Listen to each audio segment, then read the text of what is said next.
Kuatkan dan teguhkanlah hatimu, sebab engkaulah yang akan memimpin bangsa ini memiliki negeri yang kujanjikan dengan bersumpah kepada nenek moyang mereka untuk diberikan kepada mereka.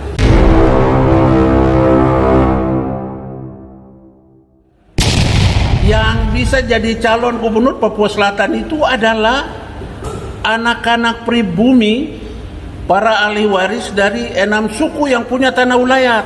4M2, anak Marin, anak Muyu, anak Mandopo, anak Mapi, anak Kayu, dan anak Asmat. Itu jelas. Jadi kalau ada mimpi-mimpi lain mau serobot-serobot dengan hak kesulungan mereka, lebih baik berhenti dulu. Kasih kesempatan kepada mereka yang cakupan wilayah tanah ulayatnya menjadi tanah sumbangan untuk membentuk Provinsi Papua Selatan.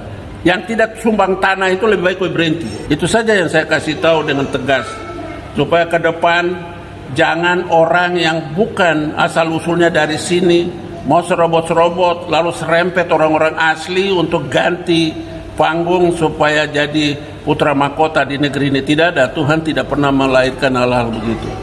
Itu saja, dan firman Tuhan sudah jelas di Amos 9:15 bagi umat Nasrani dan untuk saudara-saudaraku yang berakidah lain. Dengar saja ini firman ini. Maka aku akan menanam mereka di tanah mereka, dan mereka tidak akan dicabut lagi dari tanah yang telah kuberikan kepada mereka.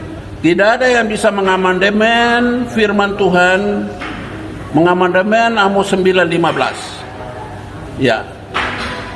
Lalu yang kedua, tentang peneguhan di Yosua 1:6, Tuhan juga berfirman, kuatkan dan teguhkanlah hatimu, sebab engkaulah yang akan memimpin bangsa ini memiliki negeri yang kujanjikan dengan bersumpah kepada nenek moyang mereka untuk diberikan kepada mereka. Ini firman Tuhan. Lalu firman yang berikut di kitab Ulangan 28:13, Tuhan menegaskan, Tuhan akan mengangkat engkau menjadi kepala dan bukan menjadi ekor. Engkau akan tetap naik dan bukan turun. Dengan catatan, apabila engkau mendengarkan firman Tuhan Allahmu, yang kusampaikan hari ini, kau lakukan dengan setia. Lalu terakhir ada catatan yang tidak enak didengar, tapi inilah firman Tuhan yang memberikan catatan peringatan kepada kita. Jangan kamu memberikan barang yang kudus kepada anjing, dan jangan kau melemparkan mutiaramu kepada babi, supaya jangan diinjak-injaknya dengan kakinya, lalu ia berbalik mengoyak kamu. Maksudnya tak ringkoi kembali. Jadi ini sudah urut-urutannya dari Amos 9:15 sampai Matius 7:6. Itu rangkaian firman Tuhan yang memberikan jaminan kepada putra-putri asli Papua Selatan dari 4M2A untuk berebut menjadi gubernur Provinsi Papua Selatan. Yang bukan dari area itu tahu diri dan minggir.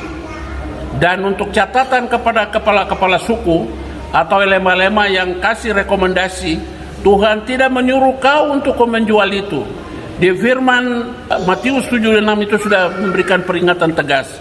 Jadi jangan kamu cari duit dengan memberikan rekomendasi pengakuan dan segala macam. Kami ada di sini sebagai orang asli bukan karena pengakuan, tapi karena firman Tuhan kami ada di sini 6 suku di tanah besar Papua Selatan. Itu yang saya mau kasih tahu. Jadi kalau tanya, Pak itu maju kah tidak? Saya sudah gubernur. Ini periode kedua. Saya pernah pimpin Papua Selatan. Waktu itu masih Kabupaten Merauke, dan wilayah itulah yang sekarang jadi Provinsi Papua Selatan. Ini periode kedua saya, jadi kamu tidak usah ragu. Kalau Tuhan yang kehendaki, mau setan bertaring apapun, mau menghambat dengan cara-cara kotor, nanti Tuhan akan selesaikan itu. Tunggu saja bulan November 2024. Kita bertarung secara jantan di situ. Ya, saya laki-laki sekaligus pejantan dari negeri ini yang mau bertarung dengan jujur, bukan dengan pakai jimat-jimat, bukan dengan coba bayar-bayar masyarakat, tidak, jujur. Itu saja yang saya mau kasih tahu. Ya, jadi JGG ini kelapa, totem saya itu kelapa. Angin berkali-kali berganti musim, kelapa tetap berdiri dan kasih buah sepanjang masa. Terima kasih.